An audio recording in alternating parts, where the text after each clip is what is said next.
welcome back to our channel. I'm Danielle, your resident romantic.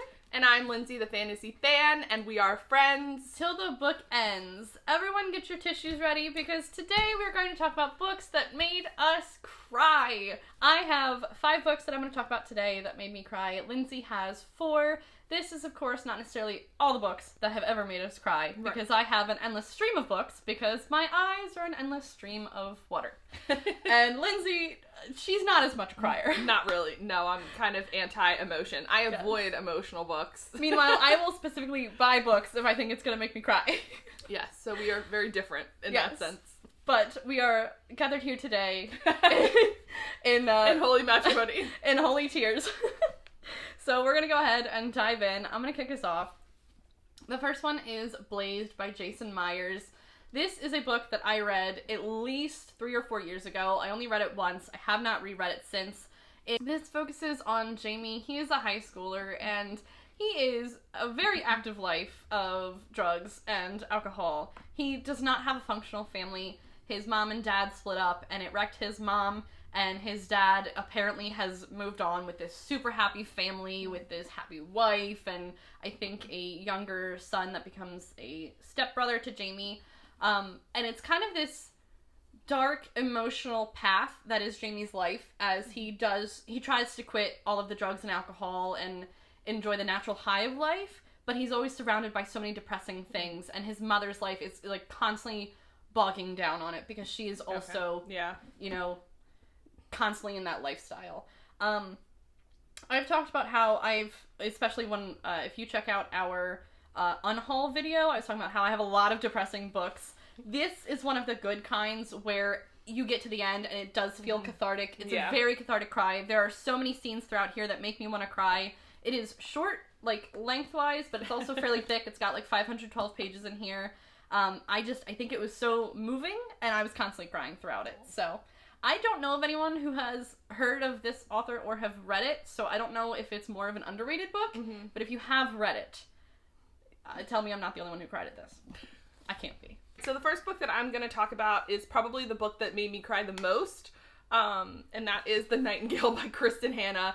This is a book that I think a lot of people cry about. So in this we're following 2 sisters named Vienne and Isabelle, and they are living in World War II, Nazi-occupied France. So... we're following one sister who stays home as her husband goes off to fight in the war and is living in a town that is being occupied by Nazis. And then we're following the other sister as she kind of joins a resistance movement to stop and thwart the Nazis. And this book made me sob. Oh my gosh. I remember I was listening to it as an audiobook in the shower because I listened to it and read it at the same time. And I was like sobbing in the shower. And it was like a music video. No, it was so sad. I mean, any book that kind of deals with this topic, I think, gets me personally the most. But very sad, but so good. Like, this was one of my favorite books I read last year. It was a 5 out of 5 stars. And Kristin Hannah is the master at crafting these, like, such sad, emotional tales, but also are so poignant and really make you think about the past and people's lives and the things that they went through and the trauma that they experienced and how on the other side, people were able to come out of it. So I highly recommend this book if you haven't read it or if you haven't read something from Kristin Hannah and you want to cry, this would be a good one. The next one is Before I Fall by Lauren Oliver. Lindsay and I did this one as a Movie Monday video. I had actually reread this for that video. The first time I read this, I was probably around 16, and I didn't really cry a whole lot throughout it. I should probably give you the synopses. But basically, Samantha has the perfect life, the perfect friends, the perfect boyfriend. However, on Friday, February 12th, I think almost midnight or like 12:02, she gets in a car accident, wakes up, relives the whole life or the whole day over and over again. And she has to figure out what is supposed to get her out of this loop. What is her mission in it? That's all I'll say specifically, but when you get to the ending, it is just so unexpected, and I was so invested in this story that when I found out what really happens, I was, like, bawling my eyes out, and then it has, like, a semi-epilogue afterwards, and even then I was, like, crying with every page flip, and I was like, you're hurting me so much, but I need to know what's happening. Exactly that. It's exactly what she said. Right, exactly. It did not make me cry as much the second time I read it. Also, the film did not make me cry at all. See, I think that's so funny. I DNF'd the book, so I right. can't actually say that I cried at the book, but I cried at the end of the movie, but I hated it. Yeah.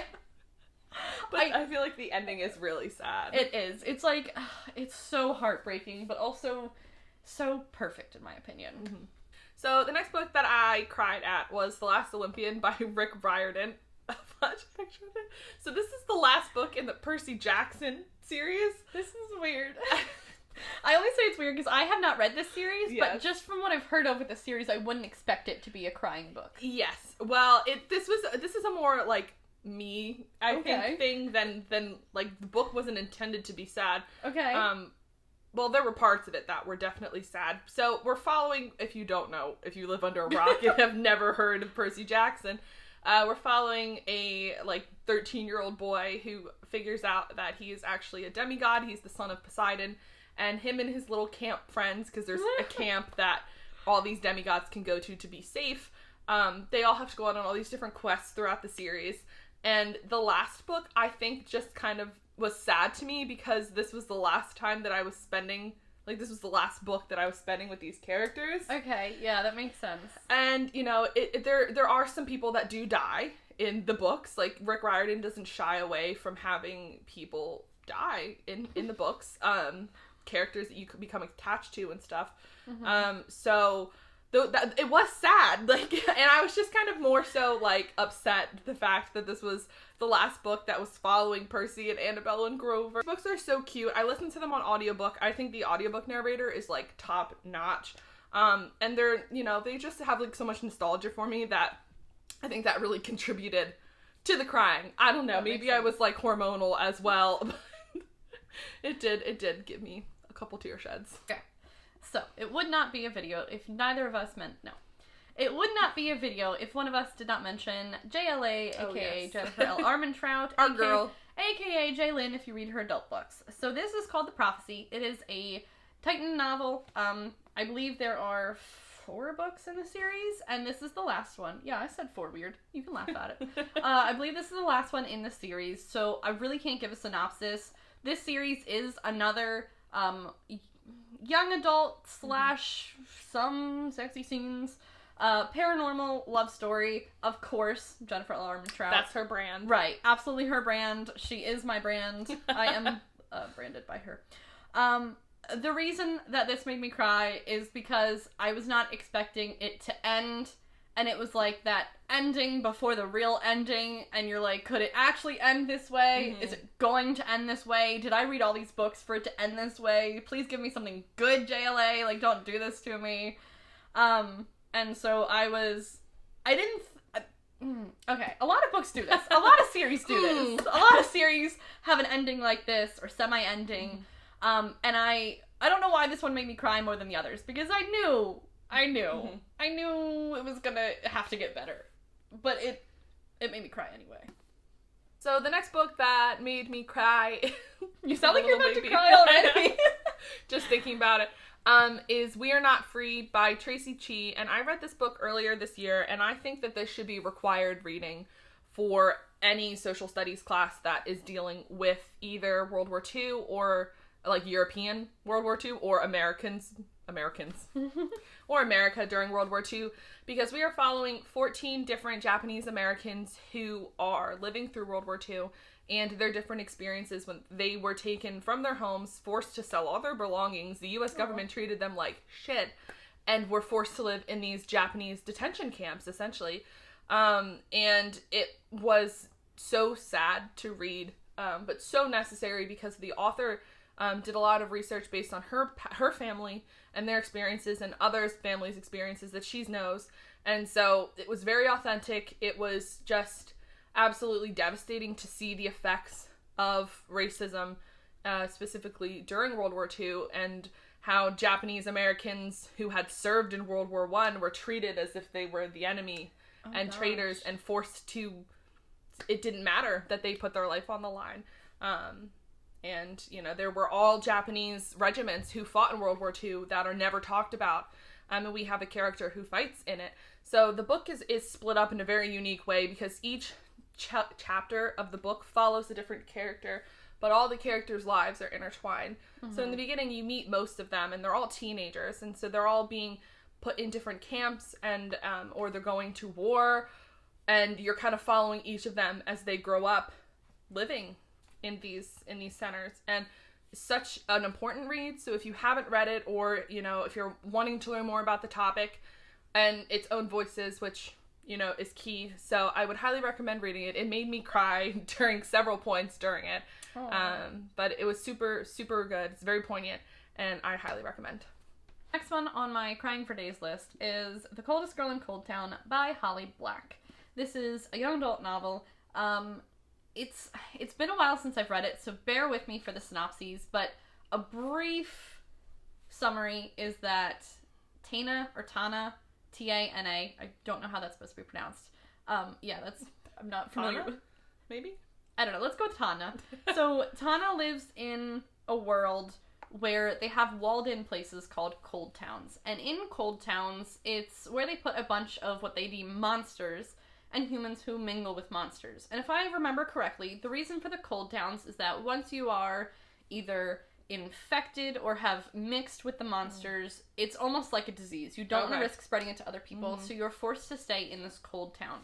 And Tana wakes up from a party one day, surrounded by a bunch of corpses. And from there, she kind of has to... I don't really remember, but I think she meets up with some other survivors from this party that happened, and there's a romance involved with it, with someone who I believe is either infected with something along these monsters or has mixed with them. I'm sorry for the vaguity here, but I don't remember fully what's going on, but it's something along those terms. It's almost a little bit of a doomsday-y feel. This was such a beautiful, well-written book. It's a little bit like vampires involved in it, but not quite. And at the same time, the ending was also so unexpected. Not usually how I want these type of books to end, but it was written so well that I was completely okay with it. Yeah. And at the same time, I was bawling my eyes out because I was like, but what does that mean? Like, there has to be a follow-up book for a happy ending. Like, I need to... My tears have to be worth for something, but it's not. As far as I know, this is a standalone. Standalone, yeah. And it's so sad, but it is so good because you're like, even if there was a second book, I wouldn't want to read it anyway. Yeah. It needs to end like this, as much as I hate it. So if you want to get transported to another world and kind of have your heart ripped out, here. Okay, so the last book for me is the one that I read most recently and probably have the most mixed feelings on, just because the synopsis of the book, it does not give you the actual vibes of the book. So, the book that I'm talking about is Meet Me in Paradise by Libby Hubsher, and this is a new release, and I believe I read it last month. No, I read it in April. I don't know where we are. You read it recently. I read it recently. You told me about it recently. And we're following our main character, who is known for being a introvert, kind of homebody type. She's very cautious of the world. She doesn't like going places. She doesn't go on vacation because when her mother was a very famous journalist who was killed in action while she was on an assignment, and so this girl has been like, nah, I'm not living the life that my mom lived. And she has a younger sister who she's had to take care of since she was like 18 when this all happened. So her younger sister is the free spirit. She travels, she writes for a magazine, so she kind of like travels all over the world doing these cool assignments. But our main character is the exact opposite. So her sister decides that in order to surprise her and get her out of her comfort zone, she books a vacation for them both. However, the sister purposefully misses her flight so that our main character is forced to go on this vacation alone, where she meets a sexy guy named Lucas whose family just like happens to own the resort on the island that she's going to, and things kind of snowball from there. But this book is much more rooted. It sounds like it's a cute, fluffy romance, but it's very heavily rooted in dealing with the grief of death of a loved one. I'm going to talk about spoilers because I feel as if I cannot accurately tell you why this book made me cry if I don't have spoilers. So if you if you flash a giant spoiler alert sign, you don't want to know spoilers for this book, skip over this part. But so our main character's sister is actually dying. She's been diagnosed with a brain cancer. And so this is her attempt to get her sister to be independent and to think about herself and to prepare to live life by herself. And it was devastating because you don't find that out until about 3/4 of the way through, that the sister is dying. And the last fourth of the book is all about, you know, the sister coming to the island to spend time with the main character and dying there. And, you know, there's a wedding that takes place between the sister and her fiance, kind of just, and she dies like the next day. It's just so sad. And it does not come across like that at all in the synopsis. So if your, you know, trigger warnings are like grief, death of a loved one, I might skip this book. But it made me sob on the couch. My dad was like, "Do you have allergies?" It was allergy season, and I have been having allergies, and because tears were like streaming down my face, I was like, "Yeah, allergies. That's what it is." That's always the worst, because like when you're either in your room or in like your other part of the family, and you're like crying. I remember I'm like walking out to the kitchen after finishing a book, and I was like, "Are you okay?" I was like, "No, someone just died in the book." I know, you're trying to hold it in, because I'm like, I don't want to be crying over this book. Right. But also, it made me sob at the end. So, you know, go into it. Spoilers are done. But we'll take the banner away. Take our banner away, but it was very sad. I'm not sure if I'd recommend. I guess I recommend it. It was still a good read. It just wasn't what I thought it was going to be, but that was probably the book that I've cried most recently about. Last one for me is The Love That Split the World by Emily Henry. Now, if you don't know me, I love love stories. And you can tell this is going to be tragic just by the title. Yeah. So this setup is, it's a YA, if I didn't say that. And it takes a look at Natalie, and she has a lovely life in a small town. She knows all the people in her high school. Everyone knows everyone on the same block. And she meets Beau. Beau is a sweetheart. Beau is so beautiful. And she starts to realize some things are changing. The mailbox that used to be red is now green. Oh. The door to her library that used to be brown is now black. And what you realize is that Beau and Natalie are not from the same universe. Okay. But somehow their universes have kind of collided for a bit. Oh, okay. So it's like overlapping? Right. And there's definitely a romance that is going on here.